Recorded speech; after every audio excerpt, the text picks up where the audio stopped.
Today we're going to be talking about the subject of communication and how men and women communicate differently and how to try and resolve some of those things.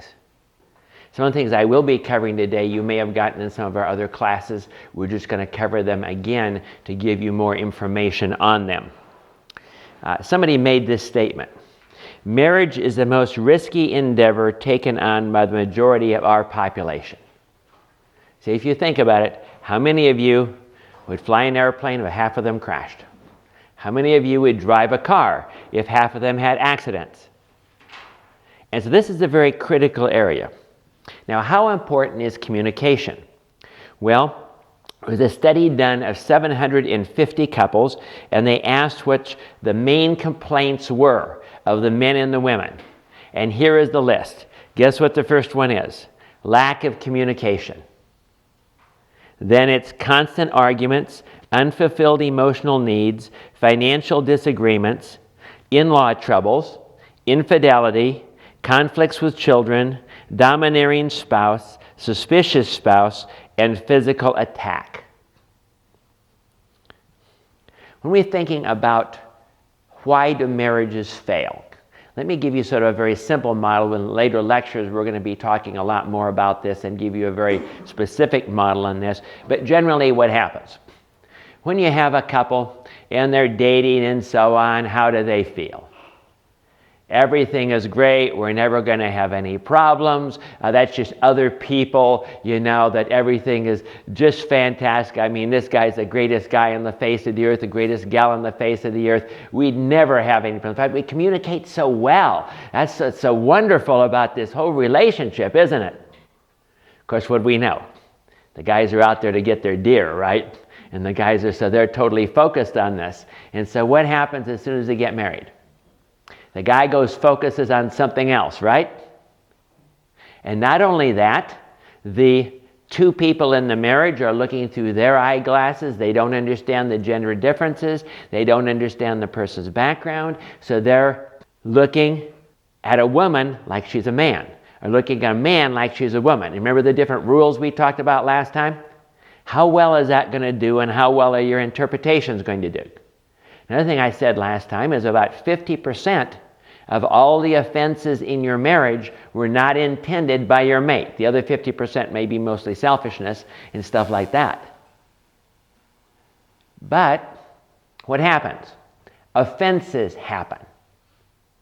Things happen in the marriage, and hey, it can just be accidental. Like there's one client of mine from a long time ago, and they got married and they were walking down the street, and this girl walks by and he whistles at her.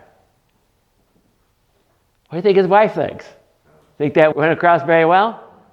Well, he just had forgotten he was married, that's the way he did it as a single person, and so he just whistles at all the girls, and it's going to take him a while to sort of get calmed down, right? But on top of that, when you get married, do you want to rock the boat? No, we don't want to rock the boat. So therefore, what do we do with the offenses? Stuff them. Don't deal with them. Like one couple that I counseled, 35 years later, we found about the offense on the honeymoon. This was the guy who said to his wife, "You have cow's eyes," meaning that they were big and dreamy. And she stuffed that offense, and that offense went for 35 years before she even mentioned it. But she remembered it for 35 years, because to her it meant she's ugly as a cow. So these things pile up. And eventually what happens? One of the people begins to think, this other person really doesn't have my best interest in mind. Usually it's the girl, by the way. And she says, this guy is a selfish blankety blank. The only thing he cares about is himself. Remember what we said about last time about the rules on Men Are From Mars? And we said about the fact that he's in competition, and so he's there to win, and she's never in competition. So she's giving and giving and giving, and he's taking and taking and taking. You think this is pretty good? But what's happening? The whole thing underneath is starting to fall apart, because what happens if a person believes that the other person in their relationship doesn't have their best interest in mind? What happens? What do they say next? I have to take care of myself. And now the walls go up, And by the way, that's a magical line we'll talk about later. It's the line between friends and enemies. If somebody has your best interest in mind, they are a friend. If they don't have your best interest in mind, they're an enemy. How do you treat your enemies? Not the same way you treat your friends. See, your friends, you put up with a lot and you make excuses for them and you figure out ways of how they must have meant it differently and so on and so forth. How about your enemies? You give no mercy, you give no grace, you just simply see it all as negatively as you possibly can see it. So as soon as we cross that magical line, the marriage starts really falling apart. And so when the woman isn't cooperating anymore and so on, what does the guy begin to believe? She doesn't have my best interest in mind. Now what do we have? Two enemies in the same household. And how well is that going to work? The thing starts deteriorating, they keep misinterpreting, miscommunicating. Now we have more and more fights, more and more things happen until the whole marriage finally falls apart and ends up in divorce. How important is communication in that particular model? It's huge, isn't it? See, have you heard the saying that when a person gets married, 6 people get married? The person you think you are gets married to the person you think they are. The person they think they are gets married to the person you think you are. It takes about a year to figure out who you really are and who they really are. Of course, the job of the honeymoon is kick the other 4 out of bed. Minirth Meyer suggests it takes about a year. You need a whole new contract for your marriage 1 year into your marriage because you now know who you really married. And now you cleared all the smoke out of this thing. But we have some real issues here that we want to address here in the area of communication differences. And we addressed some of those to a certain degree last time. But we want to really home in on that a little bit more. I facetiously say, men speak Russian, women speak Mandarin Chinese. But it's even worse than that. See, when men and women talk, they talk like this, don't they? But it's even worse than that. See, how would it be if you were talking to me in Chinese and I thought you were talking to me in English? What would I think about your way you talk? Do you think I would be confused? If I was taking the Chinese words and trying to make them, what word was that? And what word was that? And what word was that? Well, see, that's the problem because men and women think the other one is talking their language. And because they do, they interpret it according to the way someone speaking their language would be speaking. And because of that, we have all sorts of automatic conflicts that happen. First, let's talk about male communication. It is data, and it is data only. So if a man says something to you, and he didn't say it in those specific words, if he didn't utter the words, no matter how much meta-communication, and by the way, we know that probably 85% of communication is meta-communication, but to men, none of that counts. No matter how they looked, how angry they got, none of that counts. Do you understand that? The only thing that counts is if they said it in words. If they said, I hate you. Now they said it. But if you as a lady said, you got mad at me, yelled at me, screamed at me, said all these things, said, you said you hated me. No, I didn't. Because he didn't say it in those words. Understand how we men operate? Okay? Now, how about women? Women have 3-part language. And their 3-part language, the most important part is their emotions. The second part is the motivation. And the third part is the data. And the data is not technically accurate. The data reflects the emotions. So women use a lot of statements like you always, you never, because that's how they're feeling, right? So here's a standard man-woman communication. He comes home, she says, you're never home anymore. He says, that's not true. I was here 3 years ago for 10 minutes. What did he do? See, he thought she was talking male language, and if that was the case, he took her words as technically accurate and shot them down because they weren't technically accurate. How did the woman in that situation feel? Discounted. Her emotions, he didn't really care. Do you see how that came across? And it happens over and over and over again. And so when you're communicating, what error do men make? They take the emotions and they take the motivation and they throw them on the floor because those don't count, right? And they take the data as technically accurate. Now, what do women do? Women make up the motivation and the emotions. They say, I didn't get a whole message here. I only got the data. So I'm going to look at him and figure out what he must have been thinking and what he thought and why he did this. And that's all part of the message. That's why in your counseling you can get a man and a woman sitting in your office, and one will say, you said that, and the other one said, I will not, and you'll never resolve the argument. Because she was reading between the lines, and that's as much of the message to her as if he said it in words. But unless he said it in words, that doesn't count. Now, what is clear communication?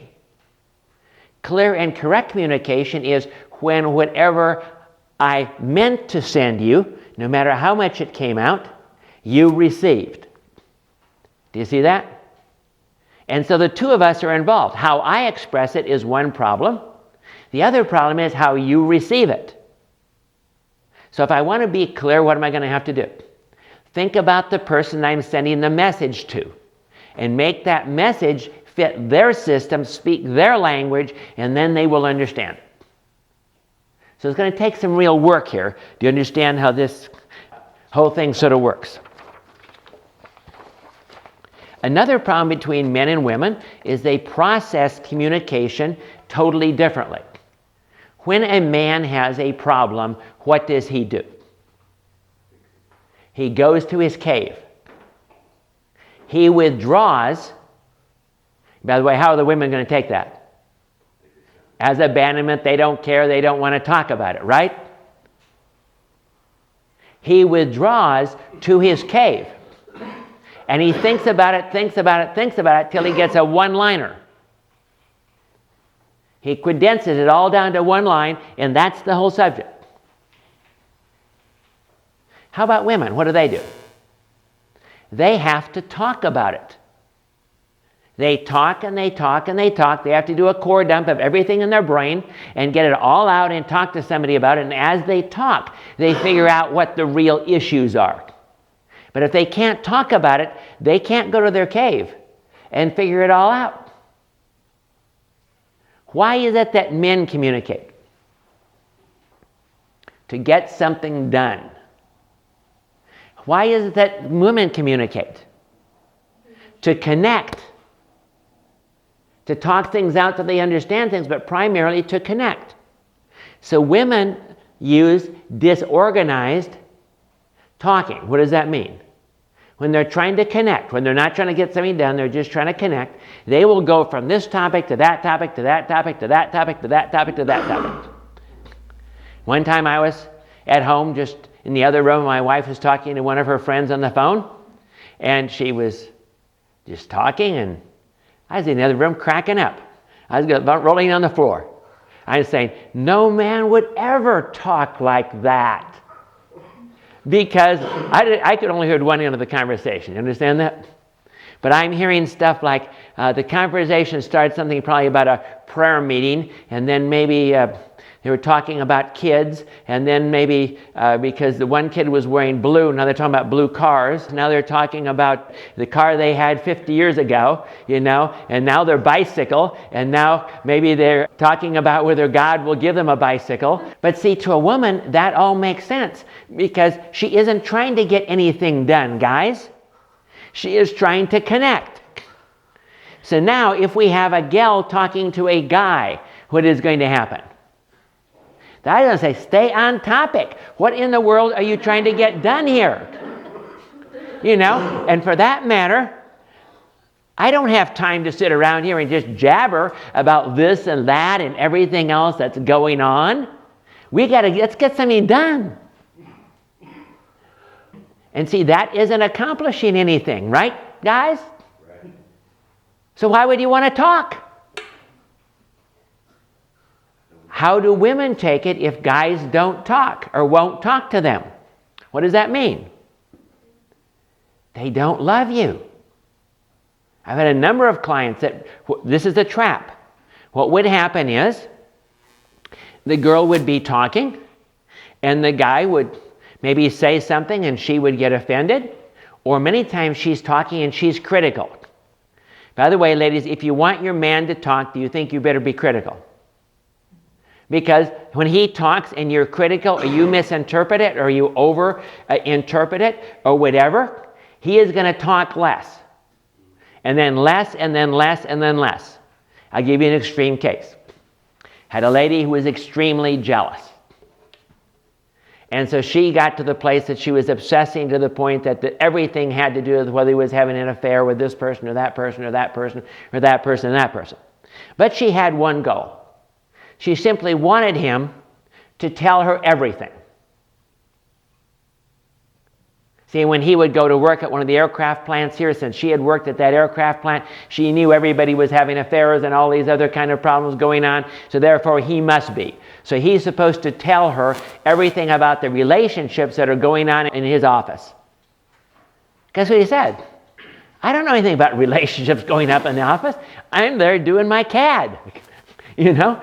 I just sit at my computer and do my job and go home. I don't care whether this person's dating that person or that person is having a fight with that person or any of that kind of stuff.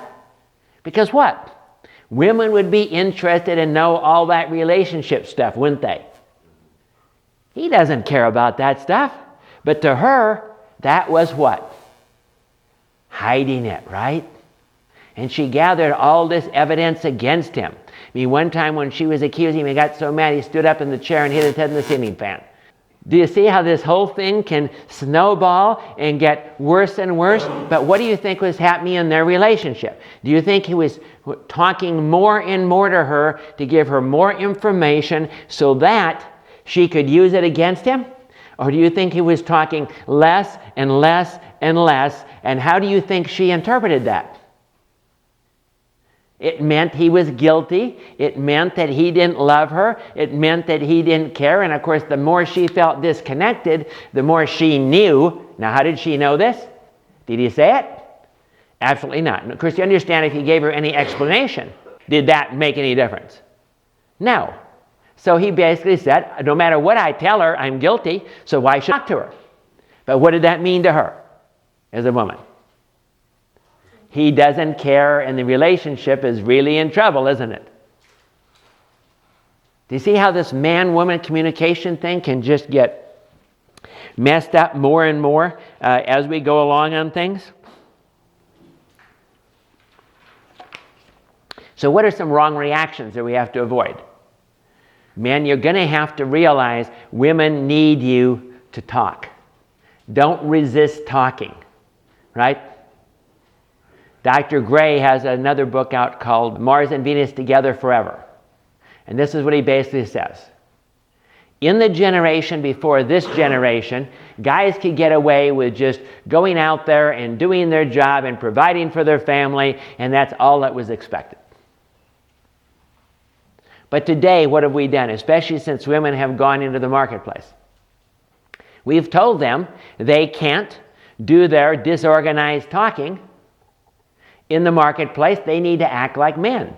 They need to keep on task and get the job done. And if they catch two women just jabbering about their personal lives and stuff, how does the boss take that? Yeah, you're wasting time, and we don't pay you for that. You can do that at home. In the past generation, how did women get their 6,000 words of talking per day? They had knitting groups. They had child care groups. They had things where they got together with other women and they could talk to other women. But today, where does the woman expect to use her 6,000 words and her disorganized talking?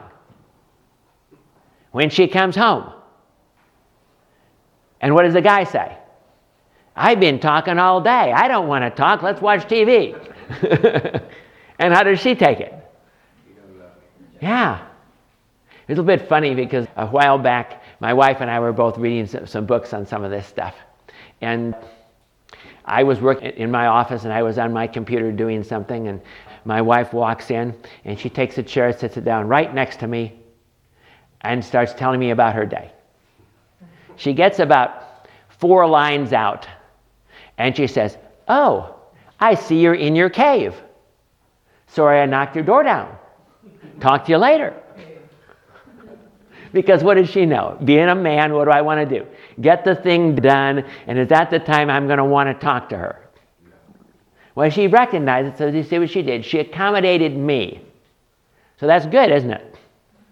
Well, a couple days later, we were laying in bed, and my wife was talking. And she was talking. And she was talking. And she was talking. And she was talking. What do you think I want to do? Go to sleep. So what I say to myself, okay, she's had no one to talk to today, and she has to process her entire day before she can go to sleep, and I'm the only one available, so therefore I need to stay up and listen and let her talk. And of course, I also can't be half asleep. There's that I have to, that's very interesting. I have to make sure she knows that I'm listening, not that I'm asleep. You understand what I mean? So I have to actively be involved in this thing, or I'm going to be in bad trouble, aren't I? But those are the kind of things that we're talking about here. Women try to get men to talk. And that doesn't work very well, because how do you like it? You know, you're trying to get something done and she's there. Well, we need to talk about this. Well, how about this? Well, how about this? Well, you hear what Susie did today? How about the dog? What's the guy saying? You're doing your best to sort of listen and get the job done at the same time. Remember something about us guys? We can only focus on one thing at a time.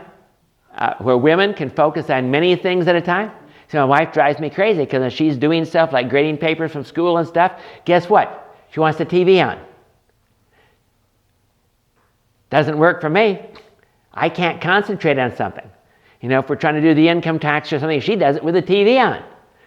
If she wants me to check it, she's going to turn the TV off so I can look at it and concentrate on what I'm doing. But those are just part of the different communication things that we have. Another one is to offer a guy advice without being asked. What's the problem there? If the guy wants advice, he'll let you know. Because remember, what was the rule in Mars again? If you don't do it yourself, you don't get any credit for it. So we have all these sort of ongoing things like that. And of course, if a woman offers you advice and you don't take it, how does she feel? Rejected. You don't really care because you don't want to be part of what's going on. Another one is women that complain that their husband just doesn't really love them. How do men take that? Rejection. They're not good enough. They can't live up to their expectations, especially if they're codependent. They figure it's their job to keep their wife happy all the time, right? It just doesn't work that way. So, how can we make this work? Let me give you a typical example, and we'll look at. The question is, how can a woman, as an example, ask a man for help and actually get it? Let me tell you what not to do. Okay, when you see it from a man's point of view, women's point of view, when they're communicating, right? Wife is in the kitchen. Husband walks to the kitchen, and wife says, "Trash hasn't been taken out." Now, why do women talk that way? Why would they say that? Because they know that if they try and tell their husband what to do, his hair is going to stand out the back of his neck, and he's probably not going to do it. And they also don't want to feel that he says no, because then they would feel rejected, right? So they just give little hints like, "Trash hasn't been taken out." But how does that get across to the guy? The way it comes across to the guy is, You blew it again, Charlie. Because you should have taken the trash out. You should have figured out what I wanted you to do without me asking you to do something, and you should have taken care of it. So you failed. So what do you think the chances are of getting the guy to take the trash out that way? Maybe 50-50 or something like that. So how could you do it differently that would work? Let me tell you how to do it.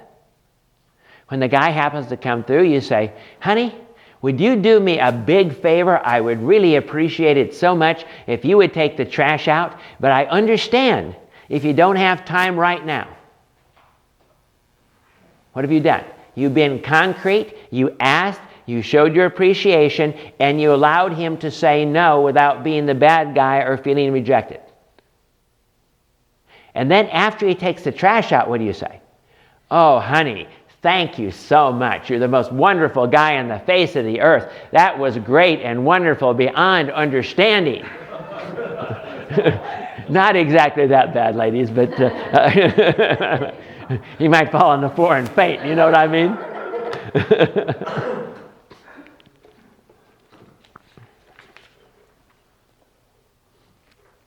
So how are we going to deal with this kind of stuff?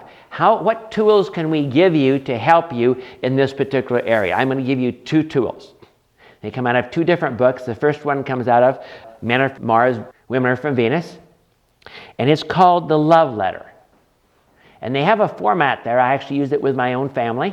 And the idea is when you have a conflict between men and women, particularly for men, but it can work both ways,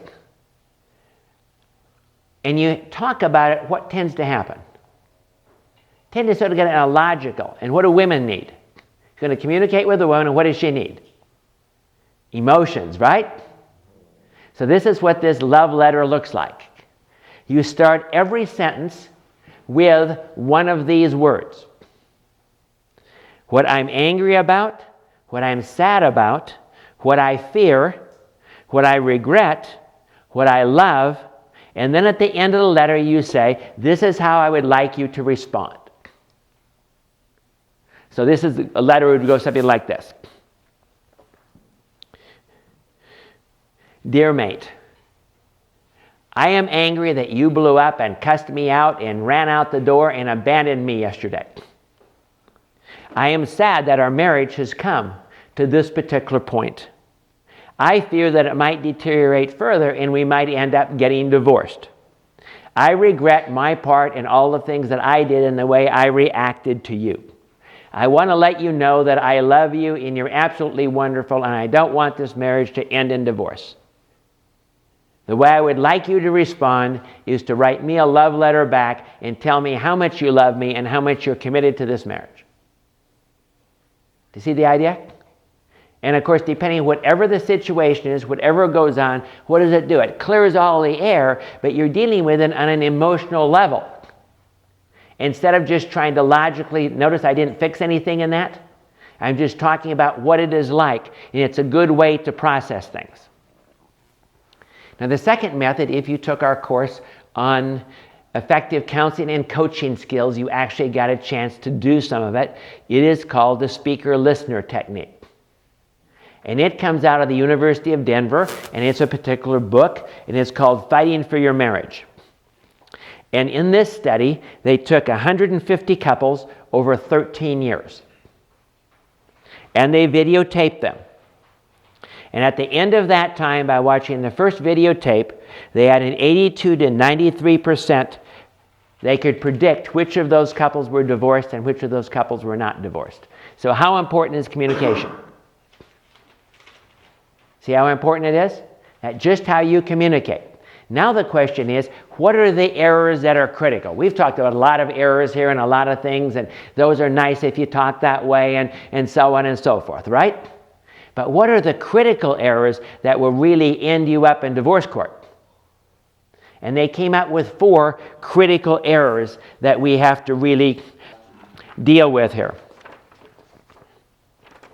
The first one is escalation. What does escalation look like?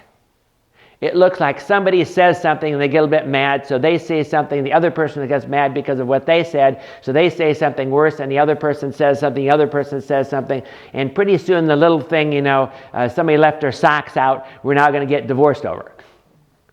I think it just escalates because pretty soon what are you saying?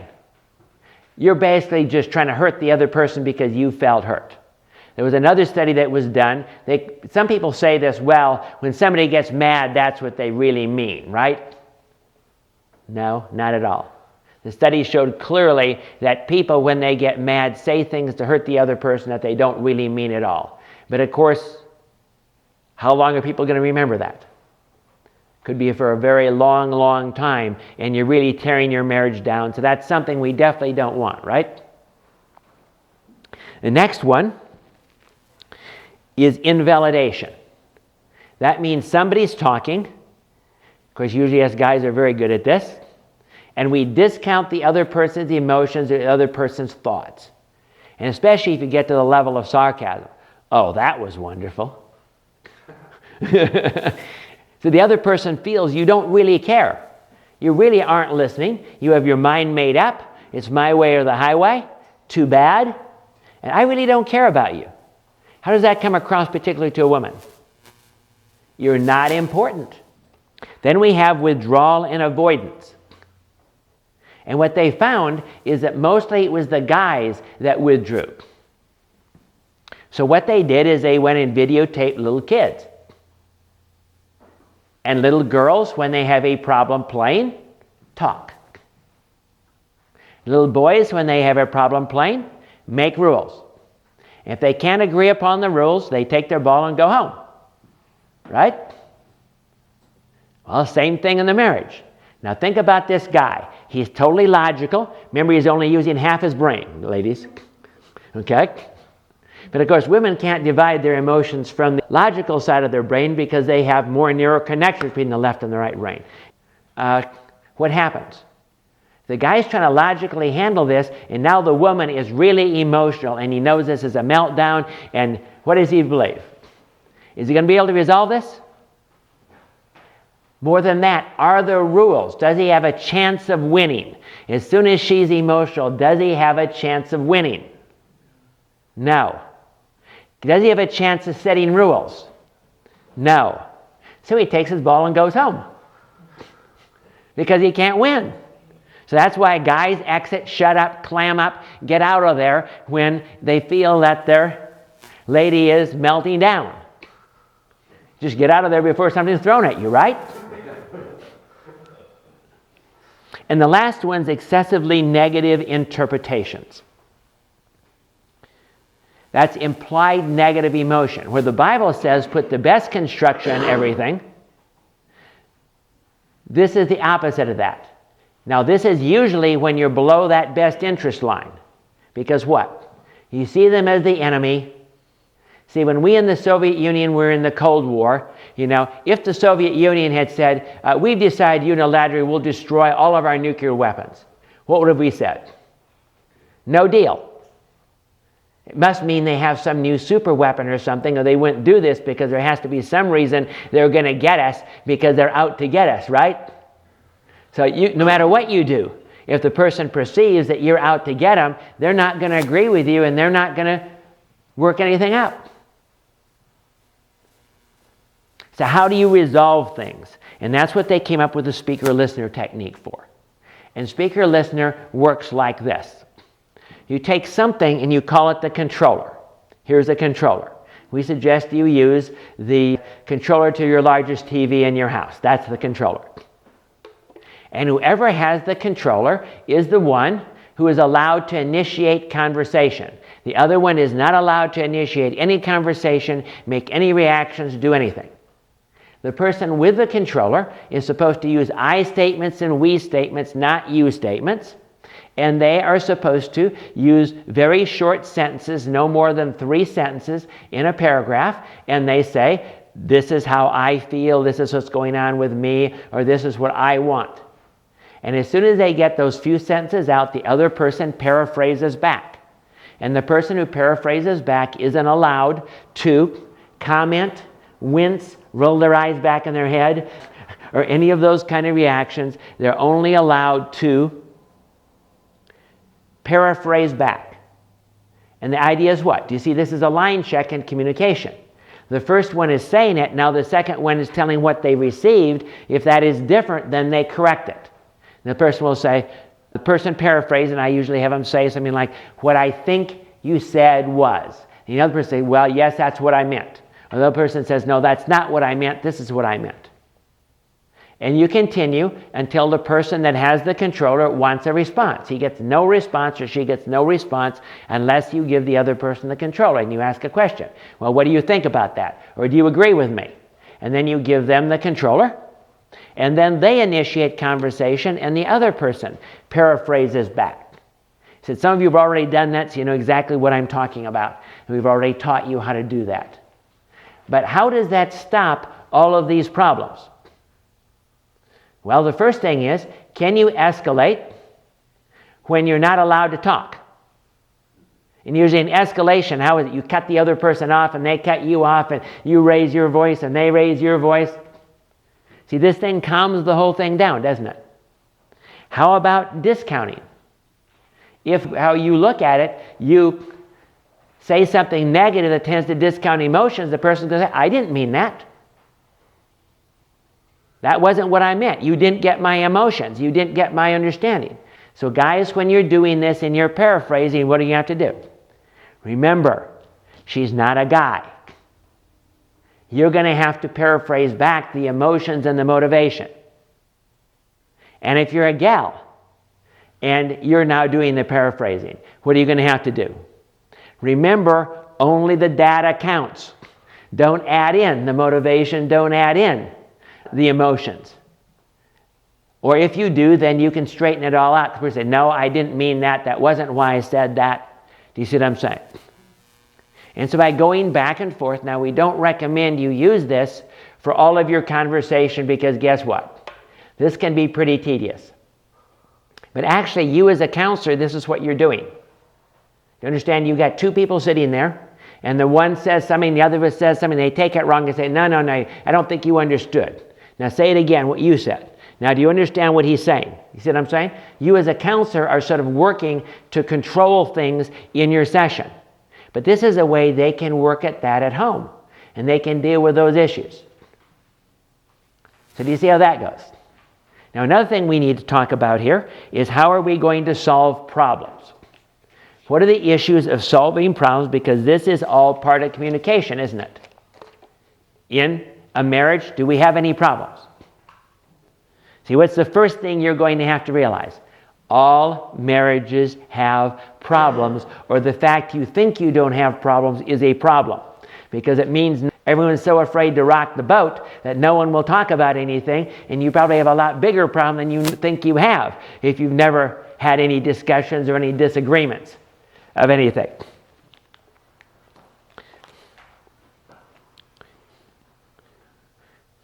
The main desire of a woman, particularly in marriage, is what? To have a friend who listens, who understands, and who validates. Are you going to have to communicate for that? You definitely are, aren't you? So what do? First, we talk about the problem. That's where speaker-listener comes in, especially if it's a hot topic and you think it's going to have a problem. But here's something to always think about. If you're trying to resolve anything or you're discussing something and you feel like you're no longer on the same team, you're now on the opposite team, you just as well quit. Because as soon as you're in the opposite team, as soon as you perceive the other person as your enemy or against you, all you're going to do is talk past the other person, aren't you? So you just will take a time out at that point and say, let's take a break, let's think about this, and let's come back and let's talk about it again. But eventually, the most critical thing is you've got to figure out what the problem is and get an agreement of what the problem is. Guess what happens a lot here? People don't get down to the real problems. They talk through it. There are hidden issues underneath, especially when we're talking about in marriage. What are those hidden issues? Well, power and control. How many conversations and arguments have you had just because somebody wanted to be in charge and wanted to control what was going on? and the other person wasn't about ready to give in.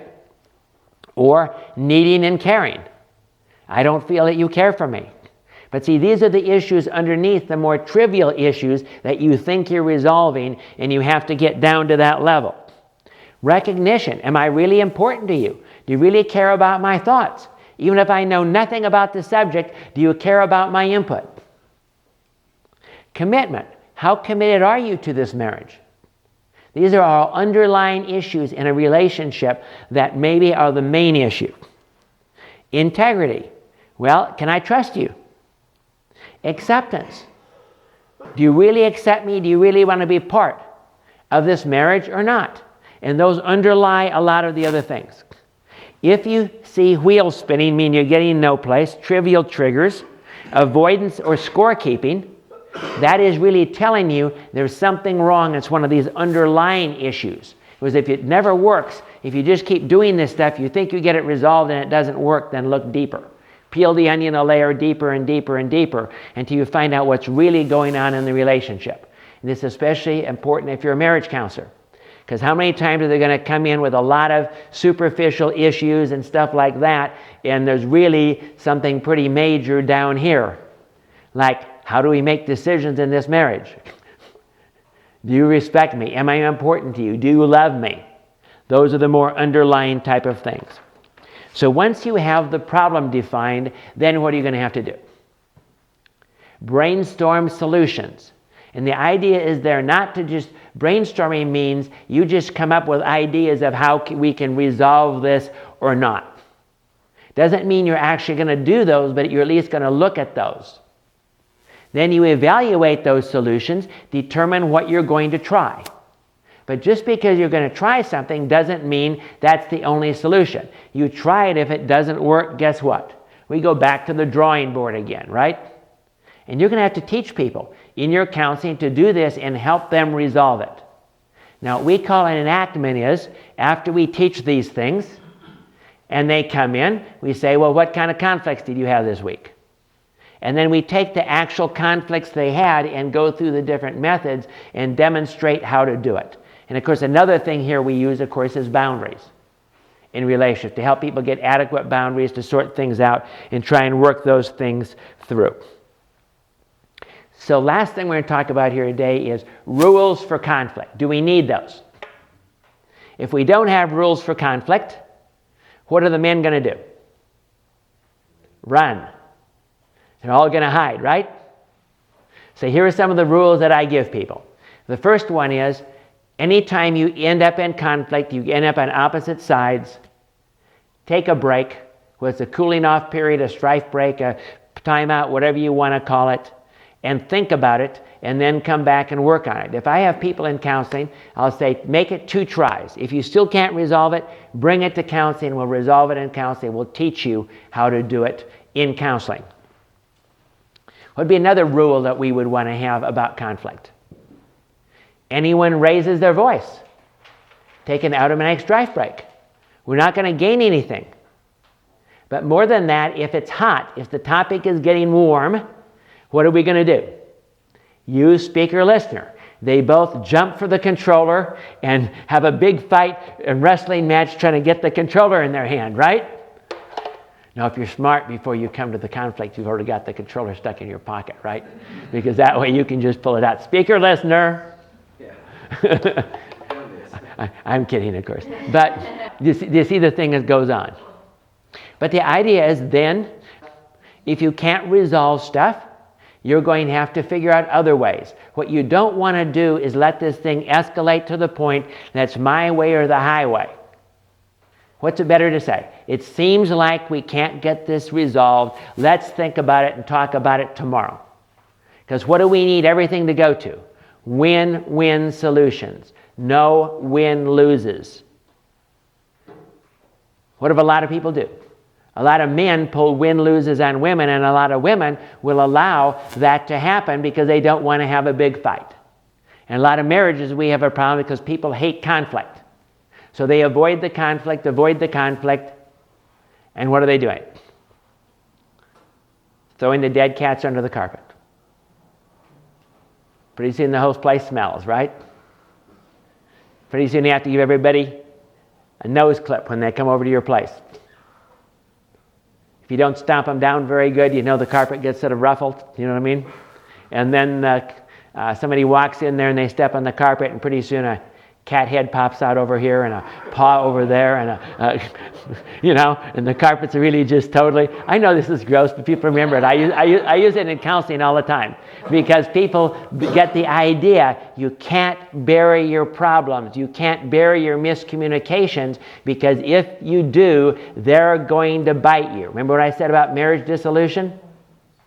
Those offenses that you haven't dealt with, they're the cats under the carpet. And do you understand that those mountain lions and those saber-toothed tigers take a lot more stomping down to get them nice and flat under the carpet? And what are you going to have to do? Take every cat out, process it, give it a good burial, to pick up the carpet, throw it out, redo the entire floor, fumigate the house. Well, that's a marriage. It's had bad communication. Remember what I said starting? That over 50% of all offenses in a marriage weren't really met. They're meant by their mate. They're miscommunication. They're these kind of things. But the worst thing you can do is what? Bury it all.